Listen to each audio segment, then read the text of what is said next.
Me mbrëma dhe përshëndetje të dashur teleshikues dhe mirë se takohemi në emisionin dedikuar turizmit shqiptar kryesisht, po shoh shqiptarçe. Në transmetimet tona her pas here ne kemi sjellë risi guida të reja, të cilat pak janë të njohura dhe për më tepër promovimi i tyre ka qenë qëllimi i emisionit, ashtu siç kemi vepruar për rreth 16 vite me radhë. Dhe ne do të vijojmë kësaj radhe duke ju rikthyer një udhimi i cili ka pasur vizitorët e vet, por do donim që pa përfunduar si në pranverës t'i nxisim të gjithë ata vizitorë që nuk duan të bëjnë distanca të largta, as të ngjiten në malore shumë të mëdha, por mjafton që të shkoni me mjetin tuaj deri në fshatin Domen. Dhe pastaj për 5 kilometra mund të zgjidhni ta bëni rrugën edhe me një makinë, kuptohet pjesa nga Domen e në vijim nuk është asfaltuar, por edhe në këmbë 5 kilometra është atraktive nëse kaloni përmes këtij fshati për të mbërritur në fshatin Deraj. A besoni që në fshatin Deraj ende besohet, njerëzit paktën besojnë se ka gjinde dhe që supozohet ka thesare të ruajtur në këtë tokë. Ne nuk mund të themi se ju besojmë shumë këtyre gojdhënave, por do ftoja të gjithë vizitorët të cilët nxiten nga një detaj i tillë apo dhe shumë gojdhëna të tjera me të cilat ju do të ndesheni aty, pavarësisht se numri banor do të jetë i vogël dhe këto histori do t'i merrni disi, duhet kërkoni, duhet hulumtoni e thon ndryshe për të gjetur këto histori, por do të mbeteni jashtëzakonisht të kënaqur. Nëse do të shkoni në periudhën kur piqen qershiat, keni fatin e madh, duke qenë se fshati deri diku është boshatisur nga banorët, të gjeni pemë të pafundme me qershia. Tani ju lejojnë, nuk ju lejojnë, ne e provuam, por çfarë fati patëm, ndiqni këtë reportazh të këndshëm që ne kemi transmetuar pak kohë më përpara, por e sillim në vëmendjen tuaj si një nxitje shumë të mirë dhe një guidë mjaft interesante për të shkuar deri aty. Dhe pastaj do kthehemi pasi kemi një ngjarje, kemi një 10 vjetor i cili ka një piknisje. Një martesë e bukur midis një vajze mirëditore dhe një austriaku. Dasma është zhvilluar në Shirok, por si ka qenë ajo para 10 ditave. Ndjekim reportazhin e parë dhe qëndrojmë ne në studio për të mësuar sot gjëra shumë të bukura dhe të këndshme për gjithë ata që nuk kanë mundur t'i ndjekin në transmetimet e tyre kur i kemi dhënë, por ja që i risjellim në këto përvjetore.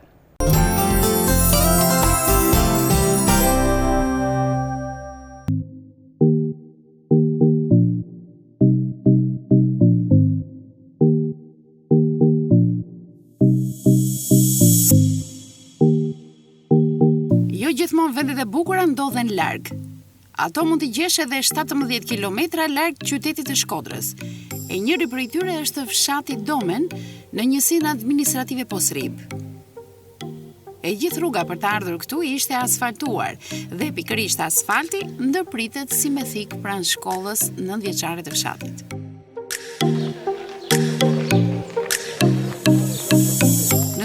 Fshati është i vogël, me disa shtëpi rreth relievit shkëmbor, që zbut imazhin e vrasët përmes gjelbërimit. Nga të gjitha anët rrethohemi nga heshtja e plot. Tashmë edhe shkolla qendrore e braktisur nga zërat e fëmijëve, pushimet verore i kanë larguar prej saj. Ka një fshat që ka pas një numër të madh banorësh, po arsyet e ekonomisë, situata e demokracisë ka bërë që të largohen prej këtu. Sa familje kanë mbetur? 50 familje gjithsej. Dikur sa ka patur? Ka pas rreth 200 familjesh. Destinacioni ynë do të jetë fshati Deraj, 5 kilometra larg që këtu. Emri, një gur i madh, gojdhënat për thesare të gloposura e të tjerë, ishin detaje që na tunduan sapo dëgjuam të flitej për të. Një grup prej 15 vetësh, miq të malit dhe natyrës, ose ndryshe siç i njohin të gjithë shoqata Taraboshi, kanë ardhur të eksplorojnë për herë të parë këtë vend. Pamjet e para që vënë re këtu u krijojnë përshtypjen se u të njihen me një zonë tepër të bukur.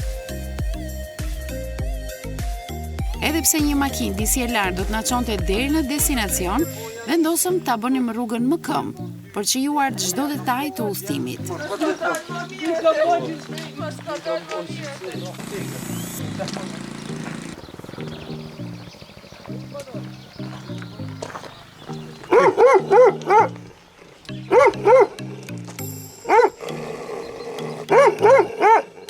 Tokat bujësore këtu janë tepër të kufizuara.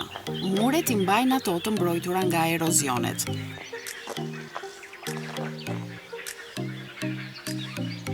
Rruga edhe pse totalisht e amortizuar mund të kalohet me këmbë pa ndonjë vështirësi të madhe. Po çfarë po bën aty? Çfarë po mban?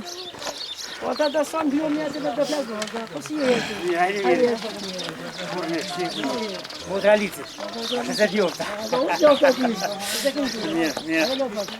Ka ka shkoj këta njerëz. Na këta njerëz me shetit. Me shetit? A do isha për të mirën e këtij populli. Vetëm për të mirën e këtij populli. Hajde marrë mirë edhe këta janë Po, bëlosat. me mujt i këtë rrugë me vën asfalt del dere. A s'po po këtë zoti shty bëjnë sho. Më mendim zotit, po. Hajde për jou zamanë zot. Hajde kjo është vetë. Në qendër ndodhet xhamia e fshatit. Këtu janë banor të besimit mysliman. Për shkak të kushteve të rënda ekonomike, banorët janë larguar ose në emigracion ose në Shkodër. Më shumë të gjesh brezin e tretë këtu.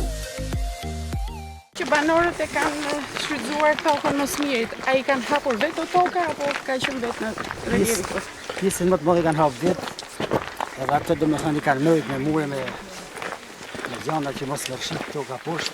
Domethënë janë në punëtor dhe me fshatat më punëtor të zonës Kosovës. Domi. Këta që jetojnë këto kryesi çfarë mbjellin? Po mjedhin në perimet, që pujka të vogla, duhan, ljonxhe, harri, pen, qeshia. Po. Është ndër të rallat fshatra që i gjen të gjitha llojet e pemëve këtu. Ka edhe gështenja, arra, thana e të tjerë. Vetë posriba dallohet për njerëzit punëtor që ka, pavarësisht tokës bujësore tepër të pakët për frym. Banorët që dimrin e kalojnë në Shkodër, gjatë verës rikthehen në kullat e tyre për të marrë me tokën. Klima është tepër e favorshme për vreshtat, qershijat e çdo gjë tjetër që mund të mbjellë njeriu këtu.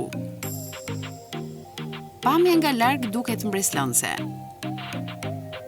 Diku shohim që malit po i shkulen gurët nga trupi. Nga larg nuk arrim të shquajmë dot llojin e materialit. Çfarë është kjo? Kjo është shërbela. Aha. Më thonë kjo është për çdo lloj smundjet. Veshjerën. Shpesh ndalemi për të shijuar peizazhin, por edhe kurorën e blerë të gështenjave këtu.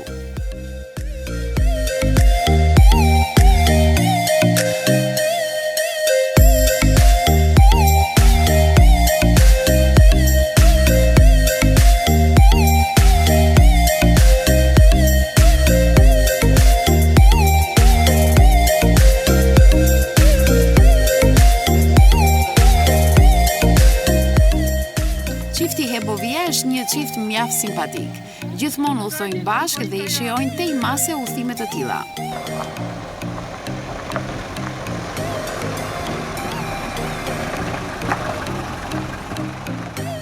Automjetet këtej janë tepër të rralla, jo vetëm për shkak të largimit të banorëve, por edhe rrugës teje të keqe. Teksa përshkon kilometrat mes për mes fshatit Domen, të bën përshtypje muret e ndërtuara anash tokës bujësore. Këtu ka bë murin, mbrojtës, pastaj ka bëdhëm, ka hap tokën edhe ka barës i dullëm tokë. 1000 metra katërore ka bë tokë buket. Pra ka vendosur murin që për shkak të erozionit mos shëmbet toka. Mos me shëmbë dhe pastaj ka rrugë mund ta shohim më këtu. Për të siguruar një sipërfaqe kaq të vogël toke, është të bërë gjithë ajo punë. Lehtë kupton lidhjen e fortë të këtyre banorëve me bujqësinë. Edhe këtu tuba do të bëhen përcjellësit e vetëm të ujit.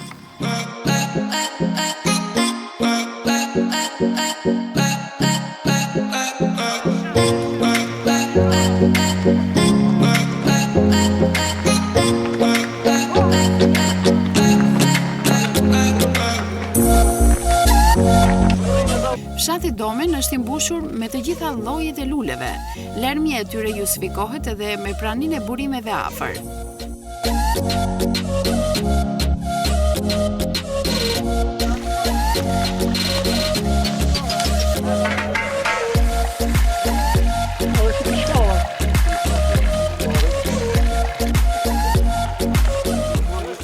Pak më tutje do të vëmë re një mur gjigant mbajtës. E veçanta e tij qëndron në blloqet e mëdha të vendosura, ashtu siç i ka krijuar natyra.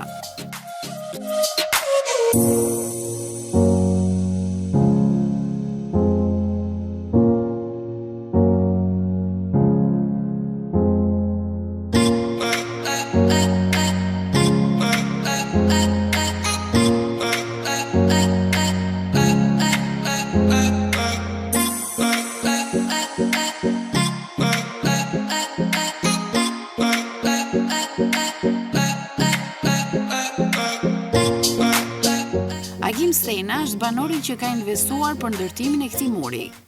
Banor autokton këtu, gjyshi jot këtu.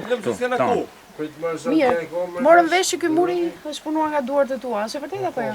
Ja, po e kam bën me punëtor me minjështe. Me mirë, po ku i keni marrë gjitha gurë të mëdhenj, duket mallësia të shumë e madhe, po të vendosur me mur. Ton janë nxjerr këtu në tokë. Këtu, në këtë vend këtu ku ndodhemi. Dhe ishte zgjedhja jote për të vendosur kaq të mëdhenj? Ajo ku më ques. Nuk e theve, nuk e bëre këtë murin tradicional që e bën gjithë me gurë pak më të vegjël. Bon, këtë nxjerr dy tu, ka kanë groj, mal. Po, sa ka kushtu muri? Komplet ka i 22 milion. 22 milion, dhe ti sa si përfaqe toke ke bërë? 2 dylim. 2 dylim. Po she di se sa kohë do duhet që të janë nxjerrësh lekët me se prodhim ka të lek, sipër.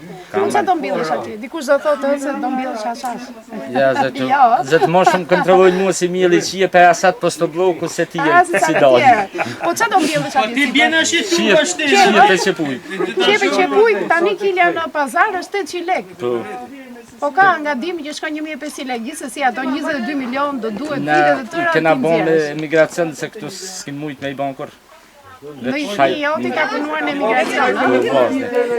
Dhe ata kanë sjell lekët dhe kanë bërë. Sa përqie, sa tu ke parve tonë. Jeta në fshatin Domen duke sikur është ndalur në vend. Banorët e tij janë vendosur kryesisht në lagjen Dobraç në Shkodër, kurse kullat e tyre qëndrojnë të mbyllura mes këtij peizazhi maramendës. Mospasja e kushteve për jetesë ka sjell braktisjen. Të vetmet që nuk braktisen janë ato ngastrat e vogla toke, të qëndisura aq bukur në këtë stin. Të vetmi që nuk kanë lëvizur nga këtu janë 5 familje të pafuqishme edhe për t'u shpërngulur. Sa vjeç je? 90. 90 vjeç? 90. 190. Me shëndet, a je i fort? Me qavesh, Gjithë jetën me se je marrë? të në kohën me bujësi. Me bujësi, ë? Po, Po tani kush merret me bujësi? Tash nësën e to. Tash mëra kur kush. A kërkosh, ë? Ja, dhe tash në ka meret kur kërë dalë marrë botën të. Shëndet kesh. Mirupafshim. Hajtë rruga marrë.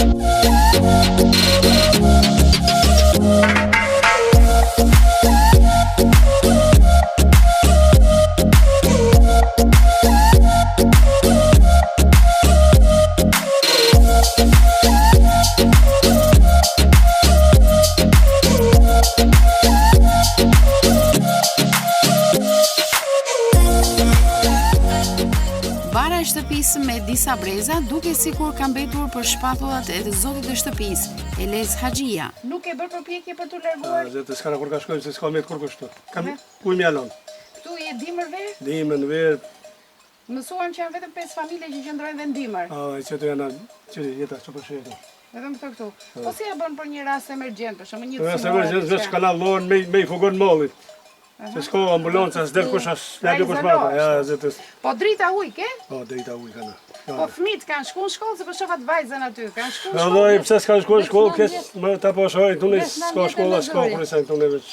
Inshallah po zoti mirë. Vetëm 8 vjeçaren ka kryer A atë 8 vajzën? vjeçare. Në të mesmen s'ke mundur dot. A zëtë për të mesme s'mund. S'ka Kanë më. mjet më të lumit, mos më rajt. Këtu, a? A për.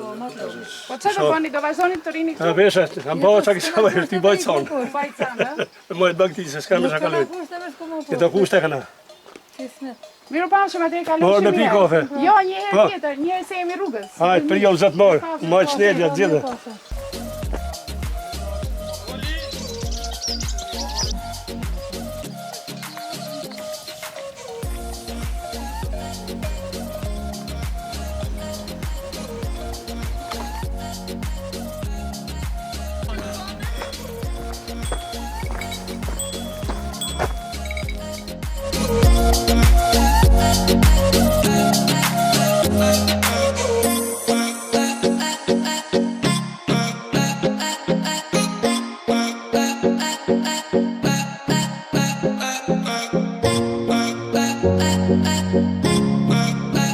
Sa më shumë që ngjitemi, aq më shumë na jepet mundësia të kuptojmë se sa lart apo larg ndodhemi.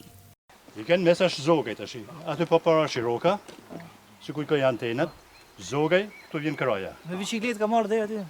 I që bëjtë ta ka njëshuj. Nga këtu arrin të shohësh Shkodrën, liçenin, Malsinë e Madhe e të tjerë. Shtoj vjetër, vrak, borreq, Komplik, boys, grum mirë.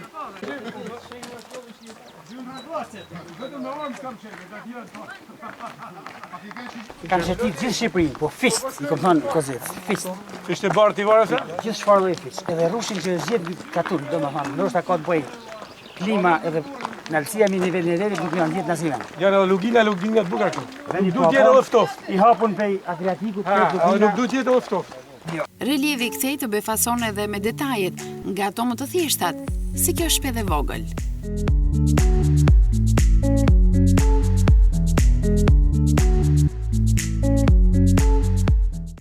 Jashtë lizëm, rigon.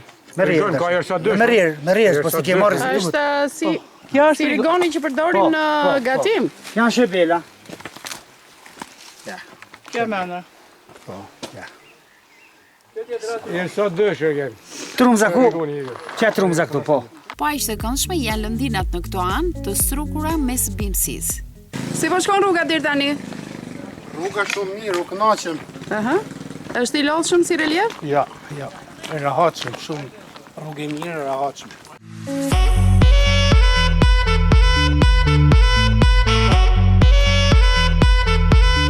Ndodhemi shumë pranë malit Maranaj.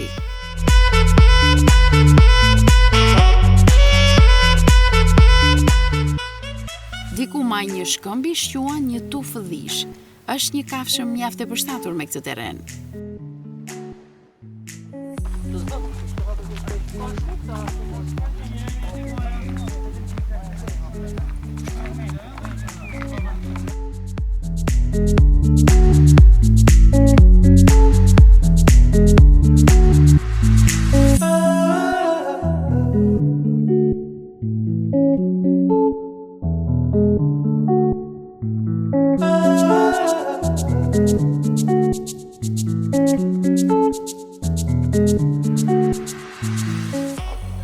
Makinat vazhdojnë të jenë tepër të ralla këtej.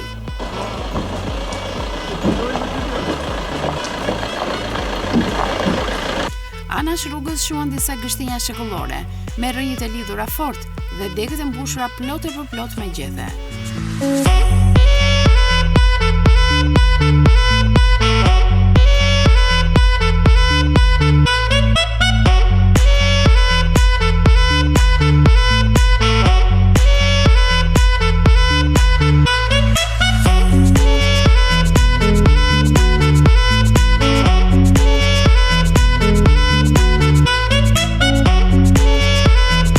Afërsisht kjo është 300 vjeçe. 300 vjeçe. Por edhe vetima, si më thonë ka. Ka shvesh këtë lloj formatit. Provojmë. Zonë në kështajnë. Po 1300, po 1300.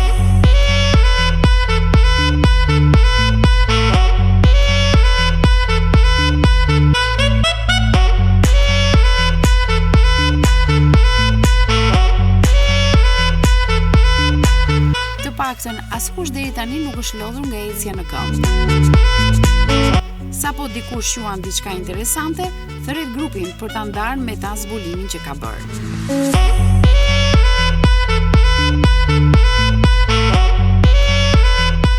Sa më shumë që jemi afruar lagjes deraj, aq më shumë përfshihemi nga një ndjenjë misteri.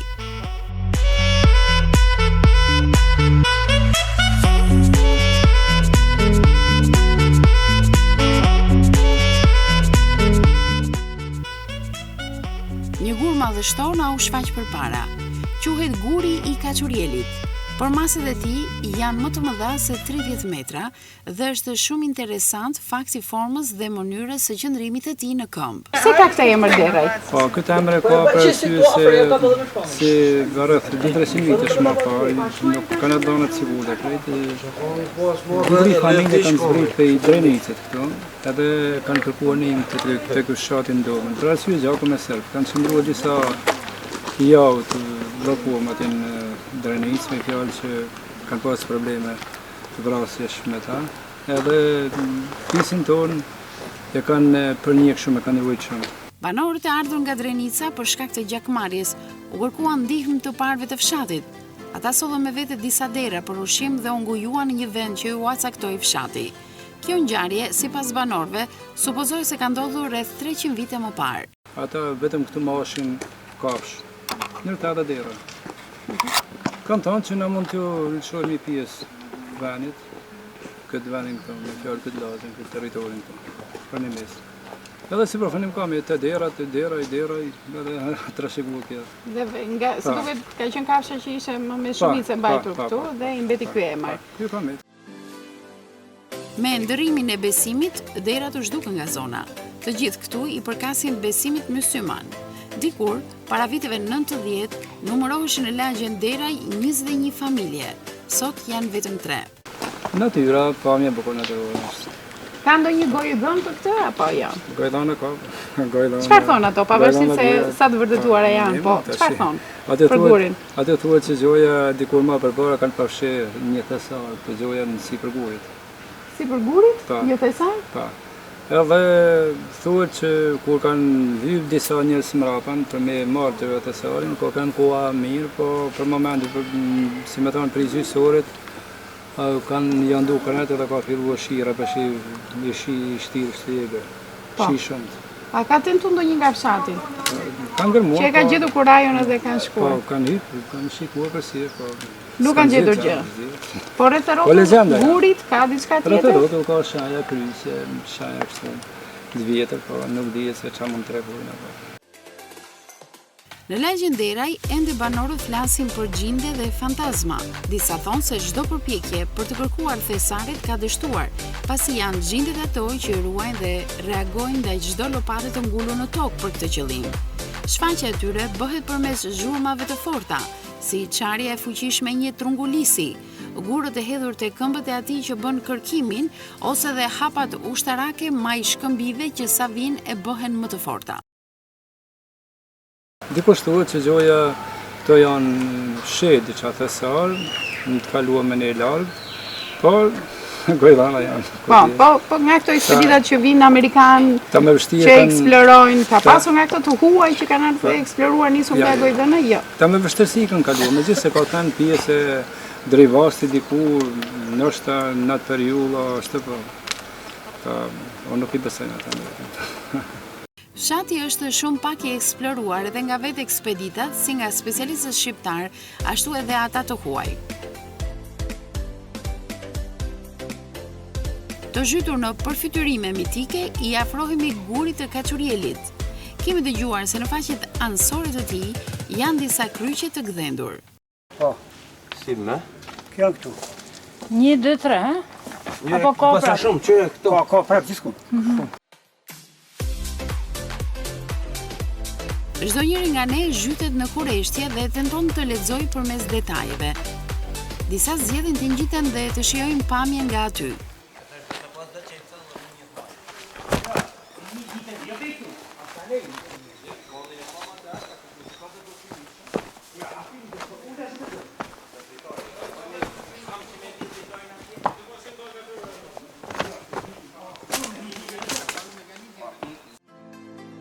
Pak më tutje gjejmë disa fruta pylli të quajtura drethe. Janë të vogla, në përmasa, por me një shije tepër të veçantë.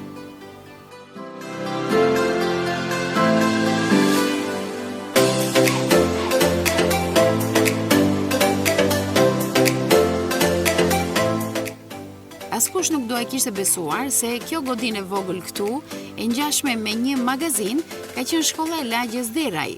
Në tabel, ende nuk është shirë data e fundit në të cilën është shkruar mbi të 7 nëntor 2014.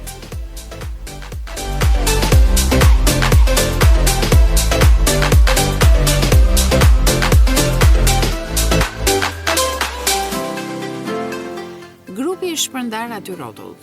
Si gjithmonë Arketi zgjedh të provojë sfida të rrezikshme në natyrë.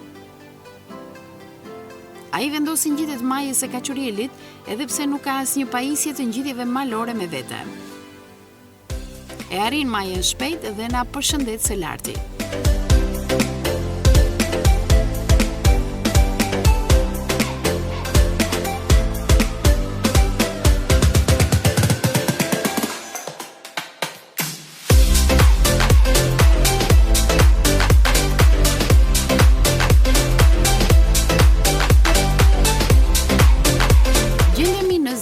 lagjes Deraj. Shtëpitë qëndrojnë pranë njëra tjetrës, pa njerëz rreth rrotull. Sot ne do të bëhemi banor të rinj të Derajve.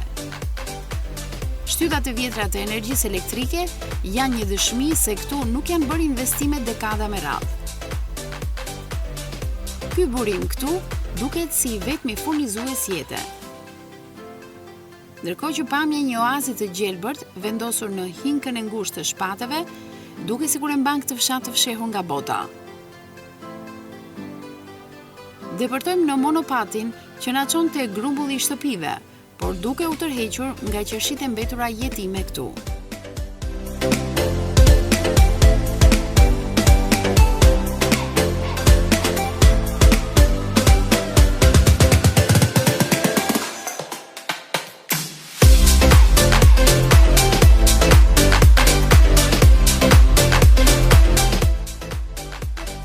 Do i quanim edhe fshati qershive. Çdo shtëpi këtu ka disa pemë të tilla, e mendoj se sa shtrenjtë shitet kilogrami tyre në qytet. Të paktën për grupin ton, kjo është një anë e mirë e braktisjes të këtyre shtëpive, e hidhur ta shprehesh në këtë mënyrë, por me të vërtetë shijuam sa mundëm frutin e ëmbël. Kush e di sa kohë kanë pa u vjelur qershit. Toka është plot e mbushur me kokra të tilla.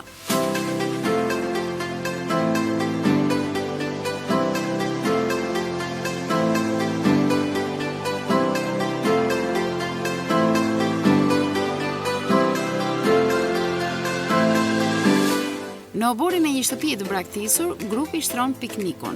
Tashmë kjo është një traditë e krijuar në të gjitha udhëtimet tona. Kjo mënyrë është më e këndshme dhe na lidh më shumë me njëri tjetrin. Nga ana tjetër, udhëtimet kanë edhe kosto të ulët.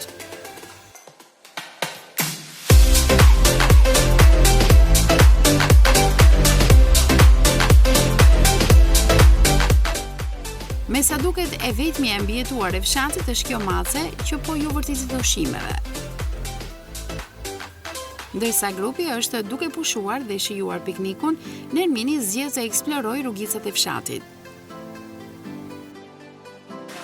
Zhurma e një burimi aty pranë të fton të shikosh përrojnë në gjithë shtririn e tij. Dy degëzimet bashkohen në një të vetëm.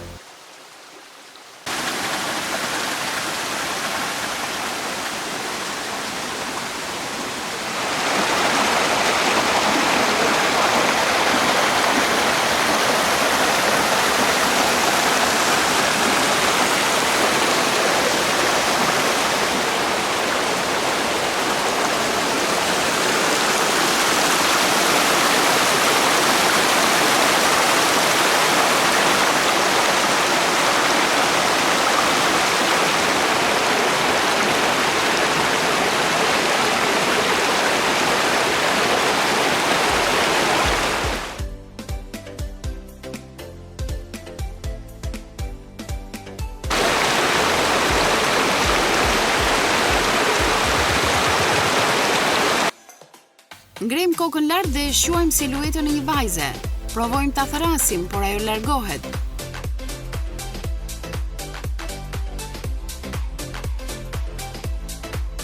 Grupi është bërë gati të largohet nga Deraj. Hasani, drejtori i shkollës 9-vjeçare në Domen, do të qëndrojë këtu për të kujdesur për kosheret e bledhve, pavarësisht se banon në qendër të fshatit 5 kilometra larg kësaj lagje. Ne përshëndetemi me të. Paçi, bereqet gjithmonë. Tanë mirë. Kush i marr atë Pushimi në këtë lagje na ka relaksuar të gjithëve. Rruga e kthimit bëhet pa përtesë. Grupi qëndron më i shpenguar dhe nisin edhe këngët.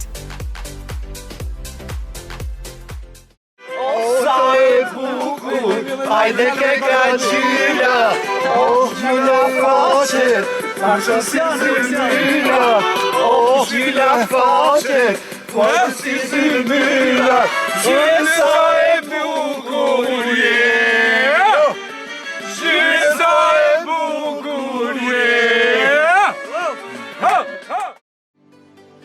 Na jepet mundësia të arrishohim pamjen madhështore nga lartësia 400 metra mbi nivelin e detit në fshatin Domen. Shuajmë mjaft mirë qytetin e Shkodrës, e mendosh se vetëm 17 kilometra larg këtij kemi ardhur deri këtu, kuptojmë se sa vendet pa njohura ka për ne në distanca tepër të afërta.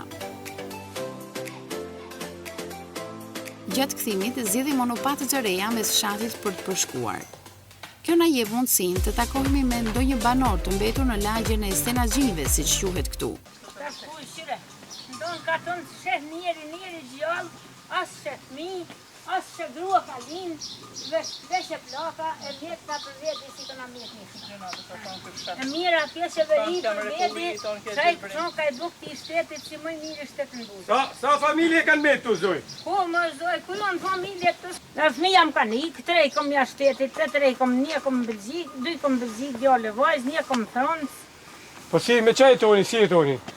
Bëllmirë jetojmë, po nuk ka rregull se bëllmirë jetojmë. Qa marrni me blekturi bujësi? Ka kanë ato se na kanë shtëpi e madhe, ne na kanë shtëpi e mirë, se kanë pas jetë shtëpi njëto, se është si punë muzeumit ashtë kjo.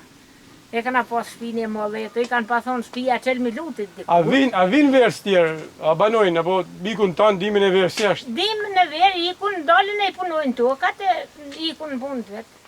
Kanë nis tash edhe migrantat e ka i godisin shtëpia të vjeda. Sa vetë keni kanë si ka tunë ma për para? Vallohi, na kanë shumë. Shumë, na kanë shumë. Fshati është totalisht i braktisur. Absolutisht asnjë investim këtu, përveç kësaj xhamie të ndërtuar vitet e fundit.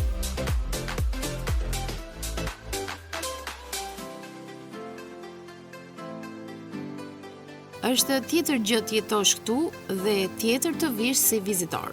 Ndoshta edhe kjo mënyra jon ju vjen në ndihmë këtyre banorëve për të tërhequr vëmendjen se ata ekzistojnë, kanë kushte mjaft të mira për të zhvilluar turizëm dhe kanë nevojë për mbështetje.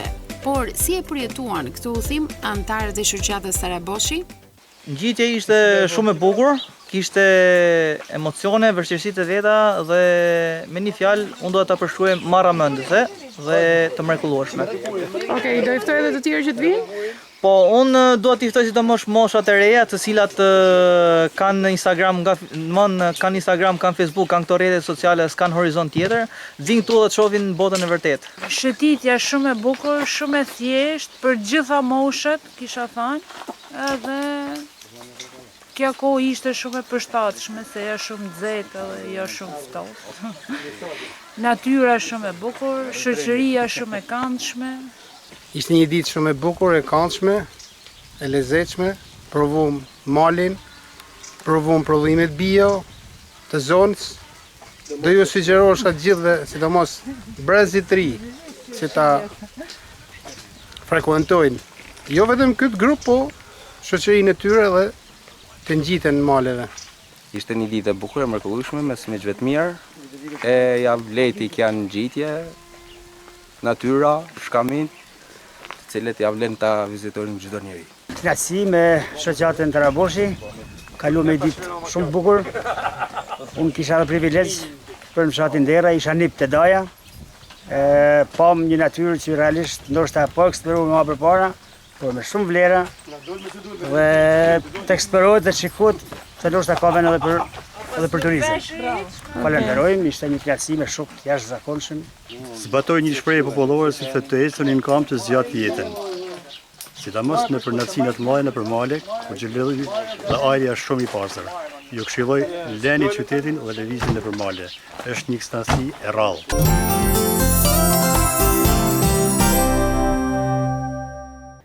Ky pra ishte materiali i parë që ne kishim përgatitur, do të vijojmë me reportazhin e dytë, Esmeraldat e Gernoti. Janë njohur vetë, nuk ka shkusi fare këtu. Ata janë njohur në Tiranë teksa ajo punonte në një qendër tregtare dhe ai ka qenë një blerës i zakonshëm. Çuditërisht, edhe pse me anglishtin ishin mjaft mirë, gjuha spanjolle i lidhi. Në komunikimin e parë, lindi pëlqimi i parë dhe që nga ajo ditë ata u shoqëruan, lini një dashuri shumë e madhe, e cila përfundoi në një martesë shumë e bukur, duke ruajtur edhe traditat shqiptare dhe ato austriake. Një martesë që u bë edhe në Austri, por që pati lezetin e vet edhe në Shqipëri, ku zgjodh Shiroka. Ju do thoni se përse ne kemi zgjedhur këtë çift. Jo vetëm fakti që ata e kanë bërë dasmë në Shirok, por të dy janë qytetarë të qytetit të Shkodrës. Bile Gernoti njihet si një mësues në shkollën austriake, një mësues shumë i zoti, por dhe Esmeralda si një fizioterapiste e shkëlqyer. Le të shohim këtë çift kaq simpatik, të cilët sot kanë edhe një fëmijë të vogël, një djalë, se si është zhvilluar martesa e tyre para 10 viteve. E sillim këtë reportazh sepse pas pak kohësh ata do festojnë 10 vjetorin e tyre dhe pale kemi fat për ta shoqëruar këtë ceremoni të vogël që ata mendojnë ta organizojnë edhe me një reportazh tjetër.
When your legs don't work like they used to before.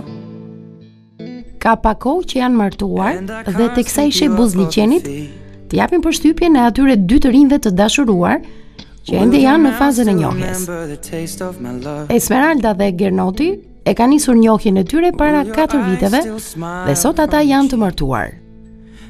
Olezën e kanë ngritur në Shkodër, edhe pse asnjëri nuk ka lindur këtu. Gernoti është austriak dhe punon si mësues në shkollën Peter Maringer në Shkodër, kurse Esmeralda është nga Kuksi dhe së shpejti nis masterin në degën e fizioterapisë në Tiranë. Nëse nuk do të kishim qenë prezent në atë dasëm të mrekullueshme që ata organizuan këtë verë, nuk do e kishim marrë iniciativën për t'u bërë një ftesë në emisionin Arom Shkodre. Alegria e asaj dasme, sjellja e çiftit dhe surprizat e shumta dëshmuan për një lidhje të fortë të bukur mes dy të rinjve, të cilët nuk pengohen as pak nga fakti që u përkasin nacionaliteteve të ndryshme. Sot tregojmë disi skeptik ndaj martesave që shqiptarët realizojnë me të huaj. Mendojmë se pas kësaj martese fshihet një interes i madh material apo hapësirë për të emigruar lehtësisht. Por a ka ndodhur kështu edhe me Esmeraldën dhe Gernotin? A kanë ata të dy një histori dashurie që do i kundërvijej paragjykimeve të skeptikëve?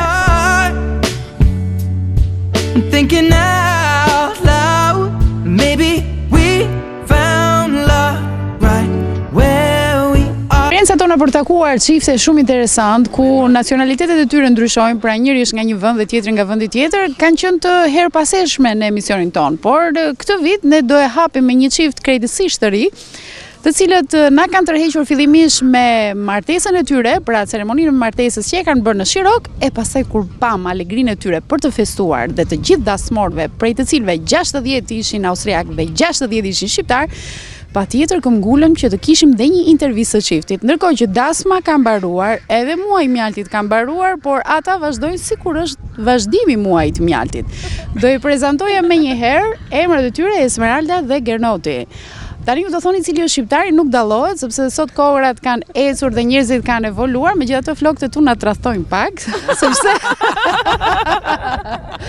austriakët janë bjond përgjithsisht apo jo? Janë bjond austriakët? Po, ka shumë bjond në Austri, por unë jam ne jemi një shembull veçantë që jemi kaq bjond, duket kaq austriak ne dy. Atëherë edhe ti thua që na e ke kthyer austriake dhe Esmeraldën, apo ti s'ke bërë përpjekje ta kthesh pak shqiptar, apo janë ndryshime që nuk mund të bëhen? Unë mendoj që është bërë mjaftueshëm shqiptar, sepse na ka mësuar gjuhën. Kështu që unë i përshtatëm pastaj me Lukun. Po do i zbulojmë në gjitha surprizat, se reportazhi do të jetë shumë interesant.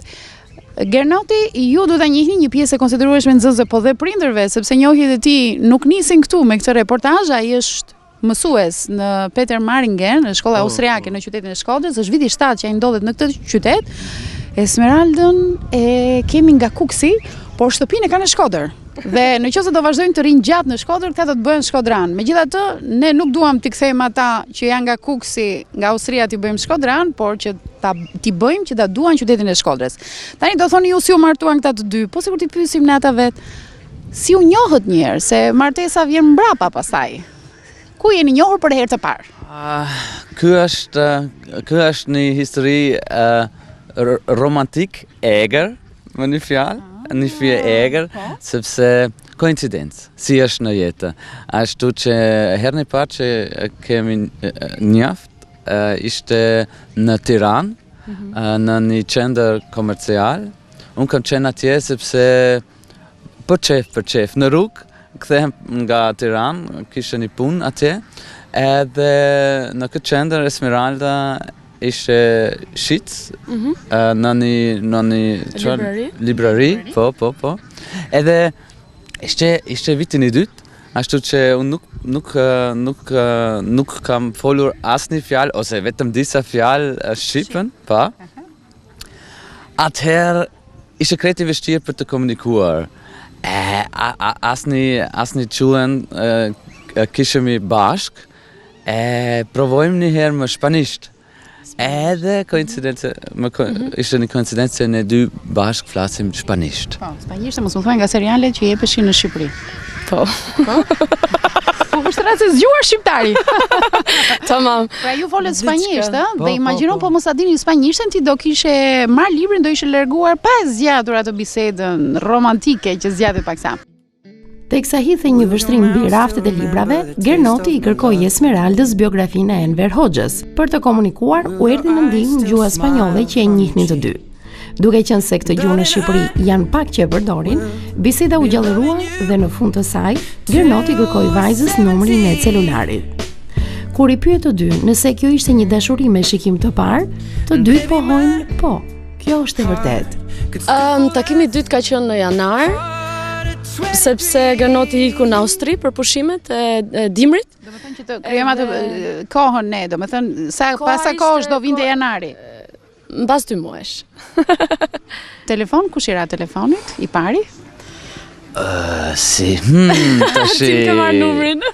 Po. Po, ti morë numrin aty? Jo. Po ti vajzë zgjuar? Pa kohë më vonë ai do kujtohet për numrin e celularit që kishte marrë Esmeraldës.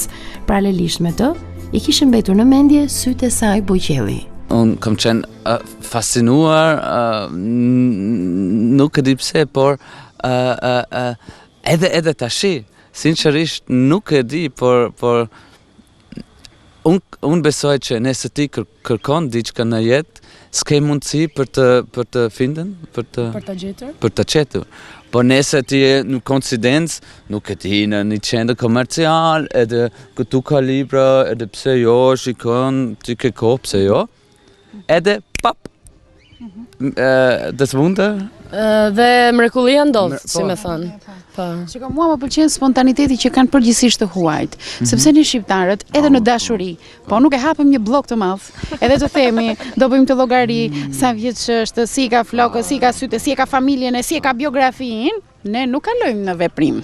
Mua më pëlqen ky spontaniteti. E kishe këtë dilemë se sa do t'i rritur me mentalitetin shqiptar, për shembull fakti që ishte i huaj. E kishe këtë dilemën që ti japësh rëndësi, të mos i japësh rëndësi?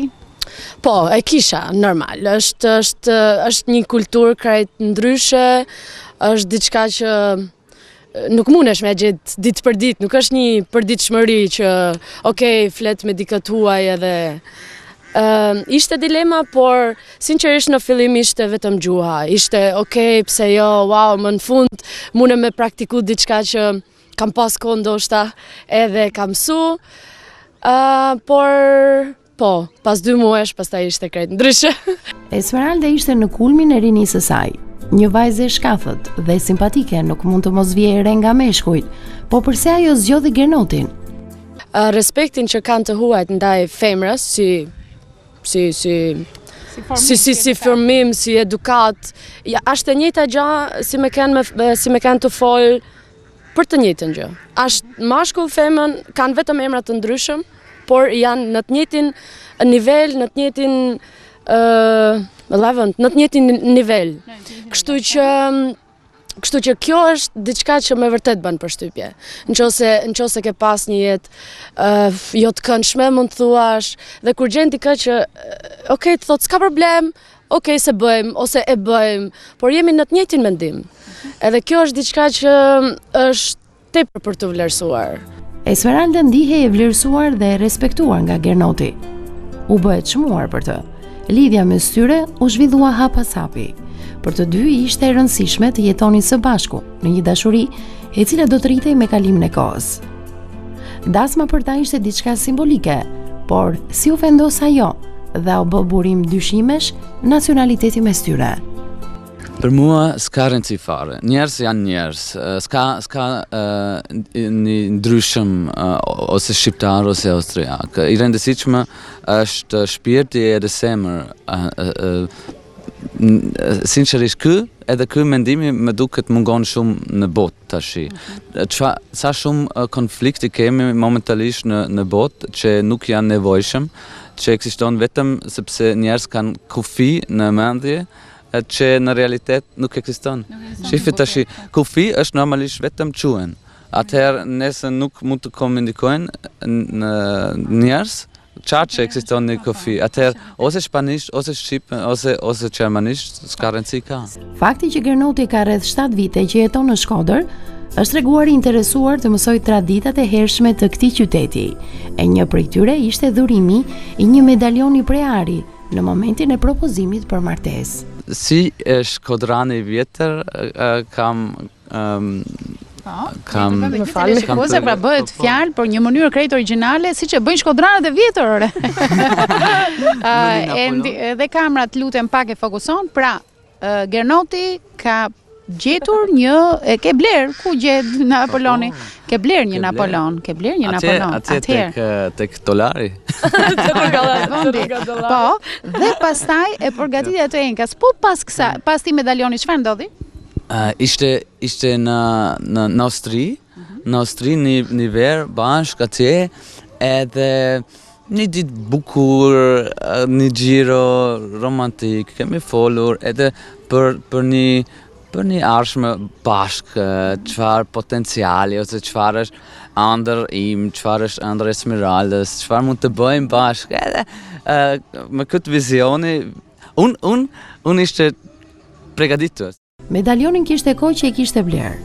Mendimi për t'u martuar me Esmeraldën tashmë ishte pjekur në mendjen e tij. 4 vjet lidhje mes tyre kishin mjaftuar për t'u njohur me njëri tjetrin. Teksa të dy kishin shkuar me pushime në Austri dhe po shëtisin buz detit, Gernoti i jep Esmeraldës dhuratën që kishte përgatitur. Nxjerr dhuratën edhe më pyet, a do të martohesh me mua? Wow. Realisht nuk e prisja sepse është diçka që ndoshta nuk paramendohet, sot nuk ka rëndësi nëse martohesh, e kupton? Mjafton që shkon mirë, edhe nuk është e thonë që ti të bësh një ceremoni. E mira është që të shkosh mirë, të shkojmë ose të shkojnë mirë bashk, edhe ashtu është. Por me dasëm ishte ndoshta edhe më romantike, më bukur. Por si e pritën vendimin për t'u martuar prindrit e Gernotit në Austri? Prindrit tim kanë reaguar krejt bukur edhe mirë. Ka qenë në natë Krishtlindje, një vit një vit përpara. Atje, dhurat për Krishtlindje kemi hapur edhe ma vonë kemi thonë tash është plan për të bëjmë një dasmë, për të martohem. Ne kemi qenë një fije nervoz, por për prindërit im ishte krejt normal, krejt qetë. Më në fund të me thonë, ishte qartë për ne që një ditë shpresojmë që vazhdoni më një hap tjetër. Në familjen e Gernotit martesat kishin nisur, edhe pse ai është djali më i madh i familjes. Vëllai dhe motra e tij janë martuar dhe kanë edhe fëmijë. Vërtet që u martova vonë, thot me shaka Gernoti, por zgjodha një yll në krahun tim. E nëse prindit e Gernotit e pritën me hare vendimin e martesës, si reagoi nëna Esmeraldës, ndërsa baba i saj ka vite që nuk jeton më. Reagimi ishte mirë, sepse është i huaj dhe ka respektin për femrën, Por kur janë parë të dy bashkë, ishte sa i madh është, sepse duket shumë, sepse është shumë i vogël. Reagimi ishte kështu. Qa moshe ka? Unë kështu, po mos u mërzit me mamë se moshën e ka, e ka moshën. Mjaftueshëm. Pastaj, po, mjaftueshëm. Po jo, po sa është, ky është më i vogël se ty. Edhe i the mamet, po mirë se jo nuk është më i madh. Ne kemi diferencë 10 vite. Edhe kur i them mamit tim që është 10 vite diferencë, mami pastaj krejt kundër të në reagim, moj mos ka fëmijë.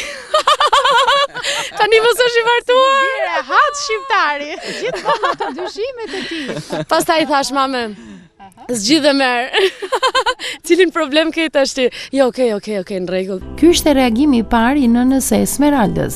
Ceremonia e fejesës në Shqipëri, konkretisht në Tiranë, ku dhe Esmeralda ka familjen e saj, u bë sipas traditave shqiptare. E ndërsa burrat e kishin rrethuar Gernotin, gratë nxitonin të përgatitnin mezet në kuzhinë. Të bëri përshtypje që kishte ardhur xhaxhaj dhe kishin ardhur ta njerëz, pra ti shkove në familje dhe gjete njerëz përveç familje. Ashtu më pëlqen, po, si tradita, po. Unë kam shumë respekt për këtë traditë. U befasove se the ti çfarë ka ndodhur që janë këta të tjerët. Jo, ty të pëlqen kjo traditë. Bukur, ashtu në divan bashkë me një kafe, me një raki, cigare. Rakia, të bëri përshtypje rakia shqiptare se nuk është në Austri, apo jo? Rakia, si pije?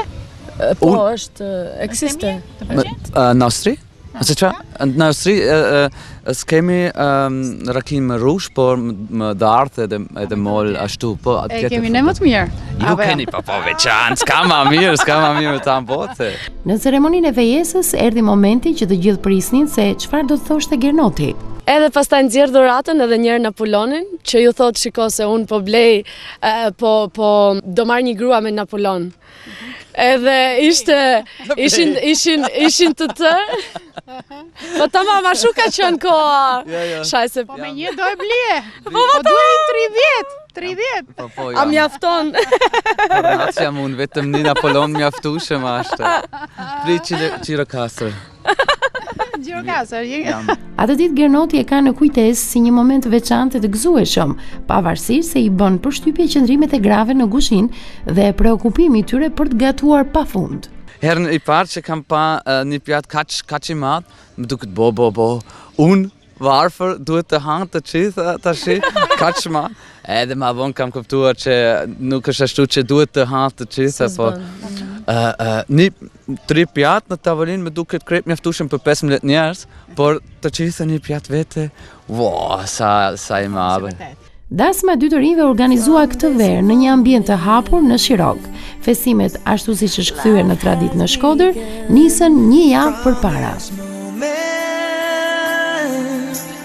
You are the one right beside you is where I belong from this moment on.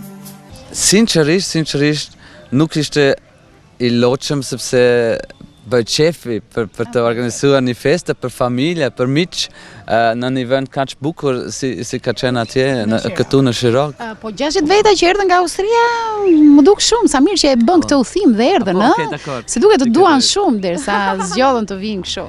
Një fije për të organizuar hoteli, transfer nga aeroporti, këtë ishte një fije e loqëm, por në fund, në fest, kemi haruar krejt këtë stresi sepse rezultati ishte bukur. Pa hezitim mund ta quajmë dasmën më të veçantë që kemi parë ndonjëherë. Surprizat nisën që në momentin e parë kur çifti vjen në banket. Dhe befasia e parë ishte veshja juaj.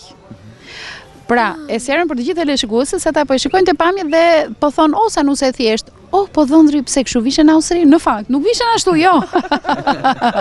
Po veshja që ka pasur çifti ka qenë e prindërve të Gernotit. Pra, vedhoja që ka mbajtur Esmeralda e nënës tënde, si quhet nëna jote? Uli. Ndërkohë që veshja jote ishte babait tënd dhe emri babait tënd? Manfred. Po. Janë përshtatur disi me ndërhyrje shumë të vogël sepse dhe nëna e Gernotit ka qenë elegante atëherë, por si u vendos që të mbani këto veshje, që ne këto motive i shohim vetëm nëpër filma dhe ja ku ndodhi dhe në Shkodër?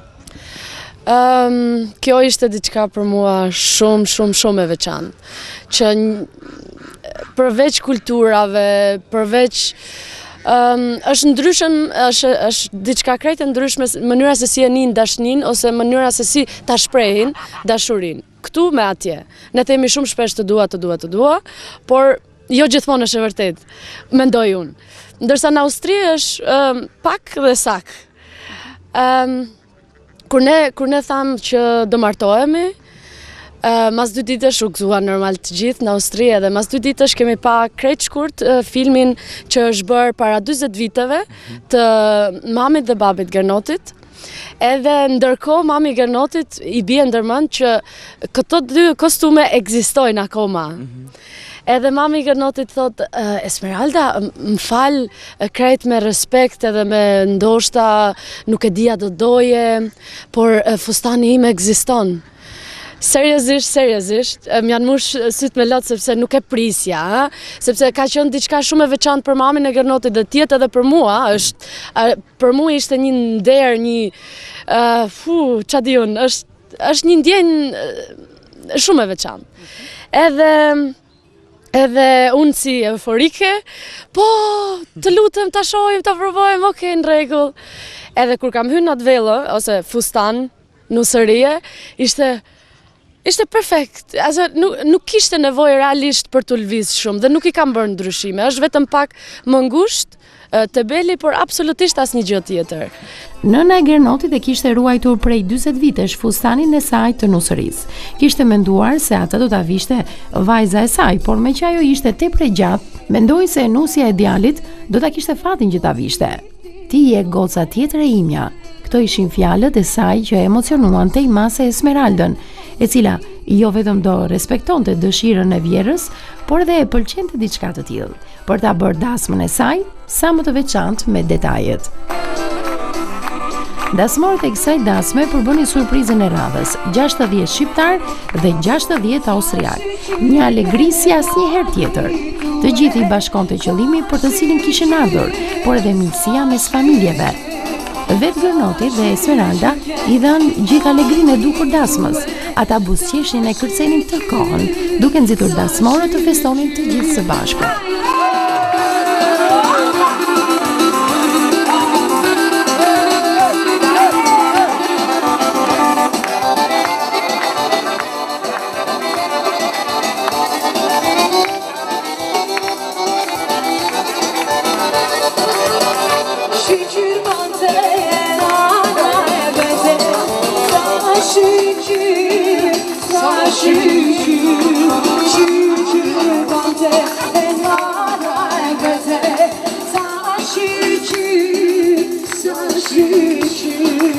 Kur ju kanë parë ju të dyve, ka pas nga ata njerëz të thjesht që kanë përdorur të shprehen kur kanë parë tipat të dyve. Ka gjetur tenxherja kapakun.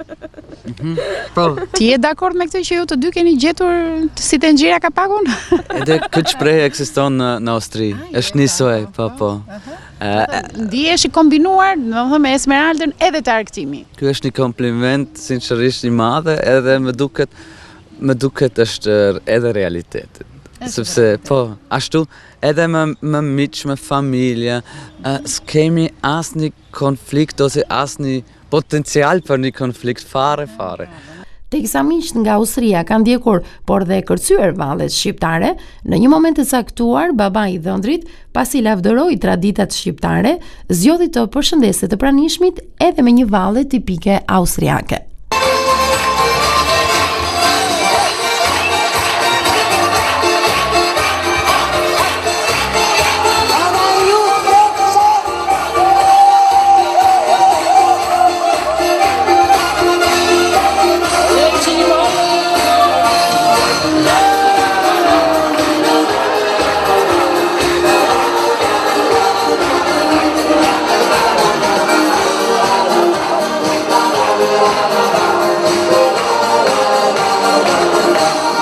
Gernoti me shaka thot se këtu në Shqipëri, në dasëm, askush nuk lodhet.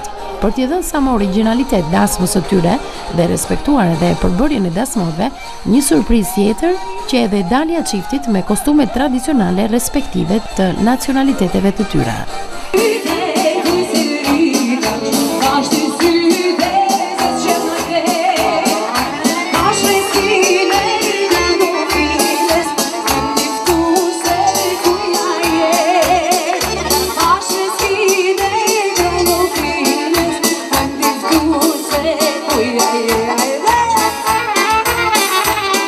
pas një moment shumë të bukur të dasëm, kur ti e veshur gati gjysmë shqiptar, do me thënë me jelek e kështu, ndërsa Esmeralda zgjodhi veshin tradicionale të Austrisë, edhe jemi kënaqur gjithë që ti ke respektuar Shqipërinë dhe Esmeralda Austrinë.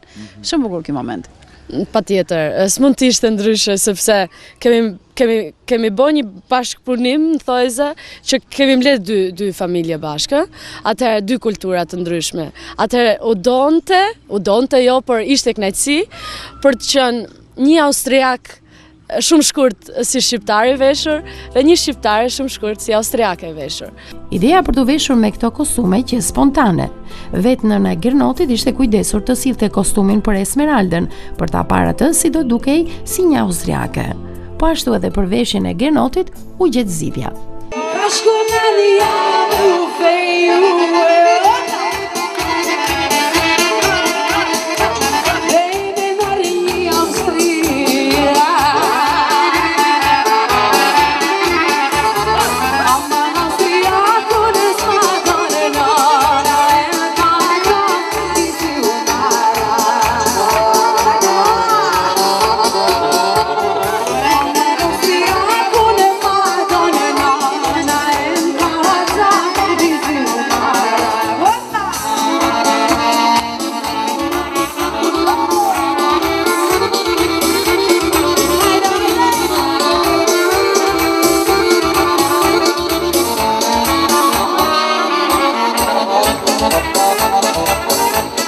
Sot Gernoti dhe Esmeralda jetojnë në Shkodër, një pallat afër kishës së Fretërve.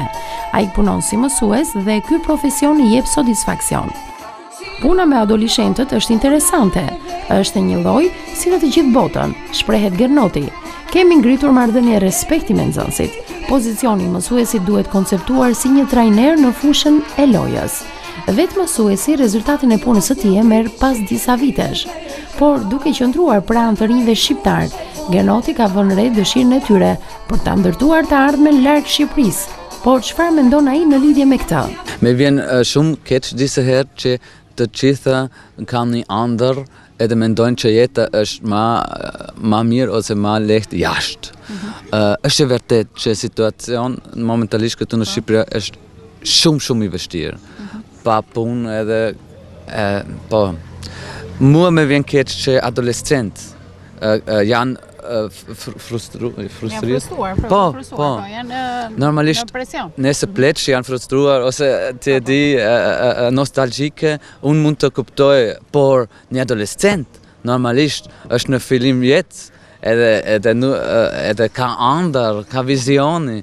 Ky është mesazhi im që duhet të transportuar, që njerëz shqiptar mund të hapë sy edhe të shikon që janë në qendër parajs këtu në Shkodër për shembull. Për ta zbutur disi dëshpërimin e të rinjve shkodran dhe nxitur ata të kërkojnë të ardhmen në vendlindjen e tyre, Gernoti ka ngritur edhe një OJF të quajtur JEH, i cili u vjen në ndihmë të rinjve. Ne kemi hapur tash një OJF me emri JEH, Young Entrepreneurs Albania.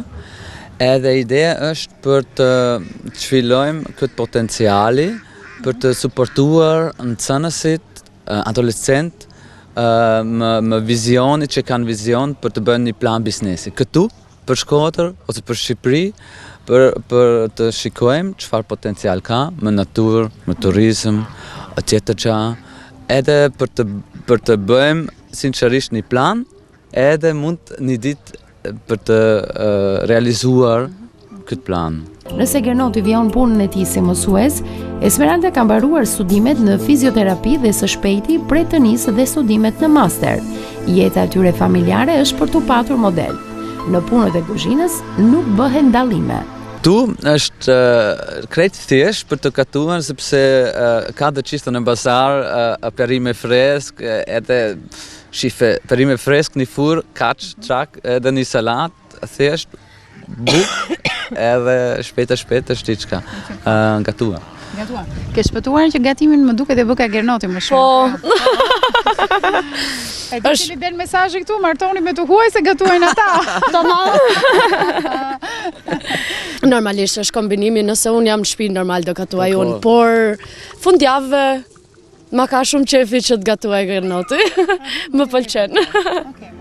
Kohën e lirë mbushim me udhëtime pafund në natyrën e magjishme shqiptare. Në Shkodër Gernoti i gjen shumë të përbashkëta me natyrën e Austrisë. I pëlqen Thethi, Valbona e të tjerë.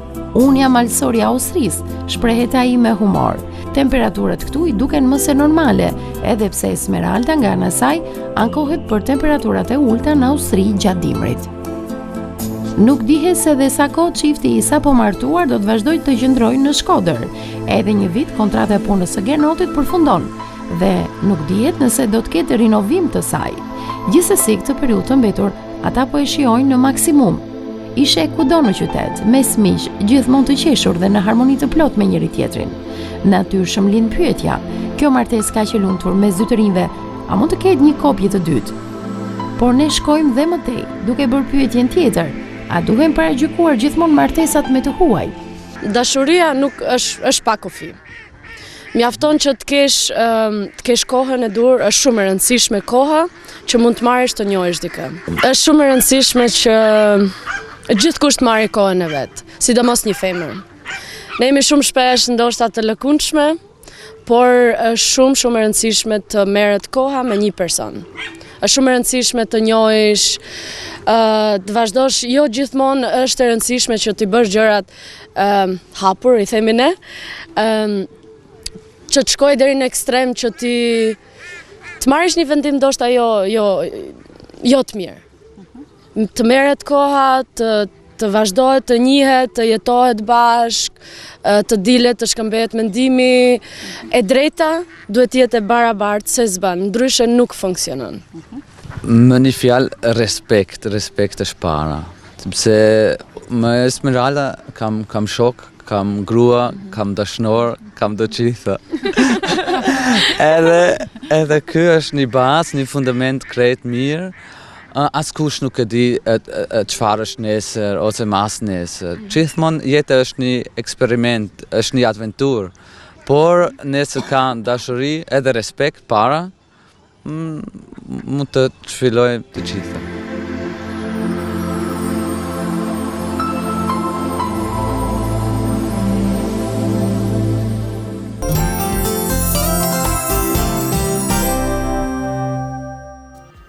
Ky ishte reportazhi që ne kishim përgatitur. E kemi nisur fillimisht me fshatin Deraj, duke sjellë në vëmendje të gjithë teleshikuesve si një nxitje e mirë për të ndërmarrë një guid bukur për të shkuar deri aty. E keni afër njësia administrative Postrit, fshati Domen dhe më pas 5 kilometra për të shkuar deri në fshatin Deraj. Është jashtëzakonshëm. Sidomos tani në pranverë shkëlqen nga gjelbërimi i tejskajshëm. Dhe kemi vijuar në pjesën e dytë me një reportazh që na soi në vëmendje një martesë të bukur, ku ka më mirë se sa ndërthuren bukur traditat shqiptare dhe ato austriake, dhe çifti jeton në Shkodër, pra janë qytetarë të denjë të këtij qyteti të bukur. Ritransmetimin e emisionit do të keni mundësi ta ndiqni ditën e njëjtë në orën 15:30, ndërkohë ne do të vazhdojmë me udhëtime të tjera të këndshme, ku një udhëtim i radhës që do të kemi pa durim të madh për ta transmetuar do të jetë ai që do të jetë në mrekullia e Drinit. Do të lundrojmë në liçenin e Vaut të Dejës për të shkuar pikërisht në kampingun Mrekullia e Drinit. Atje do të kemi një promovim shumë të bukur të njësisë administrative Shllak dhe shpresojmë që përmes një reportazhi ta sillim bukur në emisionin Fushos Shqiptarçe, po njëherë të nxisim të gjithë ata që dëshirojnë në datën 3 maj të shkojnë dhe të festojnë, të bëjnë pjesë e çeljes së sezonit turistik në Shllak, le të bashkohen këtij udhëtimi të bukur, kilometri 10 rrugës për në Koman, atje do të gjeni një tabelë ku shkruhet Mrekullia e Drinit, dhe pastaj janë mjetet e transportit, lundrimit, varka, që ju çojnë për rreth 10 minuta në bregun ku është ky kamping. Me të vërtet është bërë një organizim i mrekullueshëm, sidomos në një vend që me siguri e keni për herë të parë që shkoni, dhe a nuk keni dëshiruar gjithmonë të shkoni në një vend që nuk keni qenë më përpara, po dhe është afër për më tepër, pra Bashkia e Vaut të Dejës. Data 3 maj e përsëris edhe një herë për të gjithë ata që janë të interesuar. Ju lë në shoqërinë e programeve të këtij televizioni, natën e mirë.